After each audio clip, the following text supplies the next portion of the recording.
Assalamualaikum warahmatullahi wabarakatuh.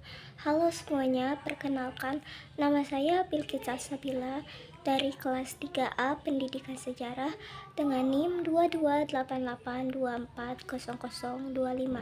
Di sini saya akan membahas mengenai awal kedatangan bangsa Eropa ke Nusantara. Video ini dibuat untuk memenuhi tugas mata kuliah Sejarah Indonesia Masa Kolonial. Awal kedatangan bangsa Eropa ke Nusantara. Kedatangan bangsa Eropa ke Nusantara dimulai pada akhir abad ke-15 dan berlangsung hingga abad ke-17. Bangsa Eropa yang datang ke Nusantara adalah seperti Portugis, Spanyol, dan Belanda. Mereka memiliki tujuan dan motivasi yang berbeda, tetapi misi mereka sama, yaitu mencari kekayaan, mencari jalur perdagangan, dan penyebaran agama. Kedatangan Portugis. Portugis adalah negara pertama dalam penjelajahan maritim Eropa ke Nusantara, di mana yang saat itu dipimpin oleh Vasco da Gama pada tahun 1498. Keberhasilan ini memicu minat bangsa Eropa lain untuk menemukan jalur perdagangan langsung menuju Asia, terutama untuk mendapatkan rempah-rempah yang sangat berharga seperti cengkeh, lada, serta pala. Selanjutnya yaitu kedatangan Spanyol. Setelah Portugis, Spanyol juga tertarik untuk menjelajahi Nusantara. Pada tahun 1521, Ferdinand Magellan tiba di Filipina dalam pencariannya untuk menemukan jalur barat menuju Asia. Spanyol juga tertarik untuk mengeksplorasi dan menguasai wilayah Nusantara. Selanjutnya yaitu kedatangan Belanda. Kedatangan Belanda ini dilatar belakangi karena untuk menguasai wilayah Nusantara dan menguasai rempah-rempahnya. Belanda juga muncul sebagai kekuatan baru pada awal abad ke-17 dengan pembentukan VOC. Pada tahun 1602, tujuan utama VOC adalah untuk menguasai perdagangan rempah-rempah yang sebelumnya dikuasai oleh Portugis dan Spanyol. Belanda juga berhasil merebut Batavia atau Jakarta pada tahun 1619 dan menjadikannya sebagai pusat kekuasaan kolonial mereka di Asia Tenggara. Dampak yang ditimbulkan karena kedatangan Portugis, Spanyol, dan Belanda adalah dalam bidang politik. Kedatangan Portugis, Spanyol, dan Belanda menyebabkan perubahan besar dalam struktur politik lokal. Banyak kerajaan lokal kehilangan kekuasaan mereka dan terpaksa beradaptasi dengan kekuatan kolonial baru.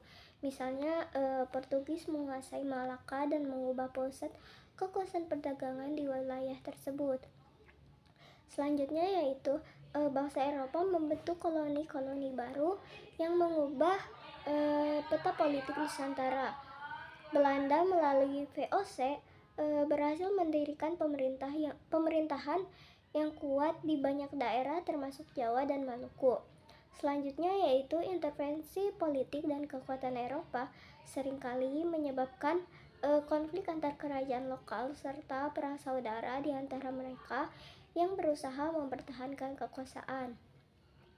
Selanjutnya yaitu dampak ekonomi. Bangsa Eropa menerapkan sistem monopoli perdagangan yang merugikan perdagangan lokal. Portugis dan Belanda ini berhasil menguasai jalur perdagangan rempah-rempah dan menerapkan harga yang tinggi untuk produk-produk tersebut. Selanjutnya yaitu sistem paksa yang dilakukan oleh Belanda.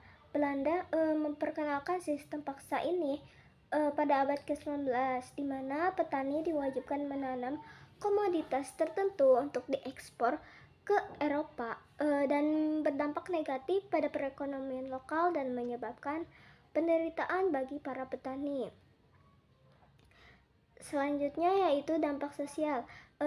Karena Portugis, Spanyol, dan lainnya serta Belanda menyebarkan agama Kristen juga, yaitu salah satunya dampak penting kedatangan bangsa Eropa adalah penyebaran agama Kristen. terutama di wilayah yang dikuasai Spanyol dan Portugis. Misi ini tuh didirikan untuk mengkonversi penduduk lokal yang seringkali menimbulkan konflik dengan tradisi agama setempat. Selanjutnya adalah pengaruh budaya Eropa mulai terlihat dalam berbagai aspek kehidupan masyarakat lokal, termasuk bahasa, seni, dan arsitektur. Misalnya, banyak bangunan bergaya Eropa dibangun di kota-kota seperti Batavia. Selanjutnya yaitu kelas sosial baru. Dengan kedatangan bangsa Eropa terbentuk kelas sosial di antara bangsa Eropa dan masyarakat sekitar. Hal ini menciptakan stratifikasi sosial yang baru dalam masyarakat lokal. Kesimpulannya yaitu kedatangan bangsa Eropa ke Nusantara membawa dampak yang luas dan mendalam dalam aspek politik, ekonomi, dan sosial.